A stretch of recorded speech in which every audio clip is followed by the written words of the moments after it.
আমি এখন আপনাদের সামনে আমার মহান মুর্শিদ কেবলা ও কাবা চেরাগে জান শরীফ কালান্দার বাবা জাহাঙ্গীর বা ইমান আল শিরী ফি আনহুর লিখিত একটি কিতাব সুফিবাদ আত্মপরিচয়ের একমাত্র পথ, এই কিতাবের শুরুতে উৎসর্গ থেকে একটু পাঠ করতে চাই। বাবা জাহাঙ্গীর আমার মুর্শিদ কেবলা ও কাবা, তিনি উৎসর্গ যে পৃষ্ঠাটা, সেখানে কিছু কালাম লিখেছেন, সেইখান থেকে আমি পাঠ করতে চাই। মহানবীর প্রেমিক আল্লামা জামি বলেছেন, বশদ কো সদা গস্তা বেচারায় জামি গুলামে গুলামানে আলে মুহাম্মদ। এর অর্থ হচ্ছে, অধম জামি তো সব সময় এই চিন্তার মাঝে বাস করে, আমি তো কেবল আপনারই তথা মহানবীরই গোলাম নই, বরং আপনার বংশেরও গোলাম। হে আল্লাহর হাবিব মুহাম্মদ সাল্লাল্লাহু আলাইহি ওয়াসাল্লাম, এই অধম জামি শুধু আপনার গোলাম নয়, সে আপনার বংশেরও গোলাম। বশদ কো সদা গস্তা বেচারায় জামি গুলামে গুলামানে আলে মুহাম্মদ। বিশ্ববিখ্যাত মসনবী শরীফের রচয়িতা মাওলানা জালালউদ্দিন রুমি বলেছেন, খুদ বখুদ মোল্লা রোম কামেল না শুদ, তা গোলামে শমশের তবরিজ না শুদ। মোল্লা রোম নিজে নিজে কামেল হতে পারেনি, যেই পর্যন্ত না শমশের তবরিজের গোলামি না করেছে। হযরত মুজাদ্দিদ আল ফেসানি সরহিন্দ বলেছেন তার মাতাউল উলুম কিতাবের ৮৬ পৃষ্ঠায়, পীরে দস্ত আউয়াল মাবুদ দস্ত, তোমার পীরই হইল তোমার প্রথম মাবুদ, আখের মাবুদ বলেন নাই। আখের মাবুদ আপনার, তা আপনি নিজেই। এই কিতাবের মধ্যে বাবা জাহাঙ্গীর অনেক কালাম লিখেছেন, তার মধ্যে একটি কালাম হল আল্লামা আব্দুর রহমান জামি আশিকে রাসূল, তিনি আল্লাহর হাবিবের রওজা শরীফের মাঝে গিয়ে বলতেছেন, বদরগাঁও হে দো মুস্তগীর আমুদে ওয়া জঞ্জির হরমা আসিরা মুদে, শাহ আজ করম সুয়ে মা এক নজর মিসকিনো গরিবো ফকিরো আমুদি। এর বাংলা অর্থটি হচ্ছে, বদরগাঁও হে দো মুস্তগীর আমুদি, আমি অনেক রঙে রাঙানো এক হতবিহবল প্রাণী। ওয়া জঞ্জির হরমা সিরামুদি, আমি এক শিকল প্রহিত বন্দী। আমি অনেক কামনা বাসনা দুঃখ যাতনার শিকলে বন্দী, হে আল্লাহর হাবিব।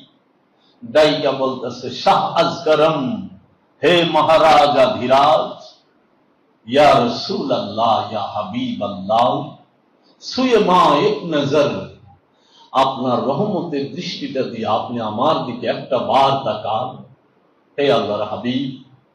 মিসকিনো গরিবো, মিসকিনো গরিবো ফকিরো আমুদি, আমি অধম জামি মিসকিন নিঃস্ব রিক্ত, আমি গরিব বেবাসী, আমি ফকির। ধন্য হই আপনার রহমতের দৃষ্টিটা দিয়া যদি আপনি আমার দিকে একটা বার তাকান, ইয়া রাসূলুল্লাহ। ফরিয়াদ কাকে বলে? ফরিয়াদ কাকে বলে? আল্লামা আব্দুর রহমান জামি, তার কাছ থেকে শিখতে হয়।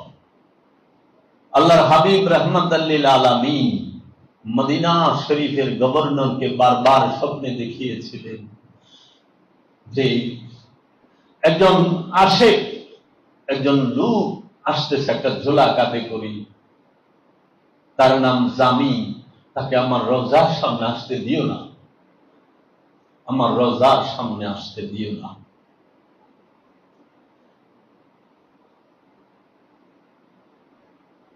মদিনার গভর্নর তাকে আটকাইছে, বন্দি করছে, করে নিয়ে জেলে দিয়ে রাখছে।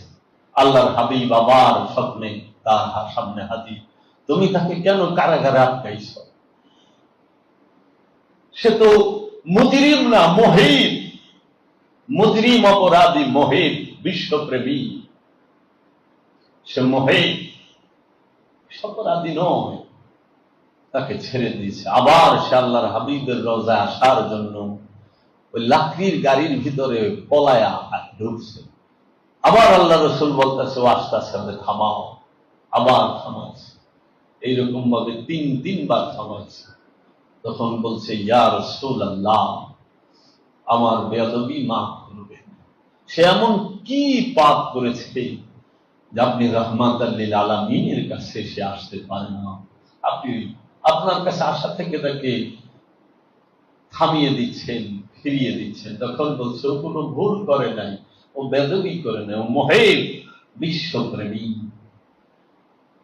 ওই আল্লামা জামির ঝোলার ভেতরে এমন এক কালাম আছে যে কালাম রওজার সামনে পাঠ করলে আমি মুহাম্মদ সাল্লাল্লাহু আলাইহি ওয়াসাল্লাম শরীয়ত তরক করতে বাধ্য হব, তার সাথে আমার মোলাকাত করতেই হবে। আল্লামা জামির অনেক কালাম আছে। আল্লামা আব্দুর রহমান জামি, তিনি সেই সময়কার, যেই সময় গৌসে পাক আব্দুল কাদের জিলানী আলাইহিস সালাতু ওয়াস সালাম জাহিরি ভাবে অবস্থান করতেছিলেন, সেই সময় চারজন মহাপুরুষ এট এ টাইম ছিলেন, একই সময়ে ছিলেন।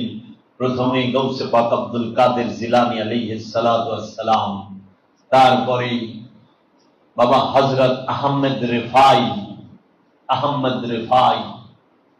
তারপরে যিনি ছিলেন হযরত আল্লামা আব্দুর রহমান জামি, আরেকজন ছিলেন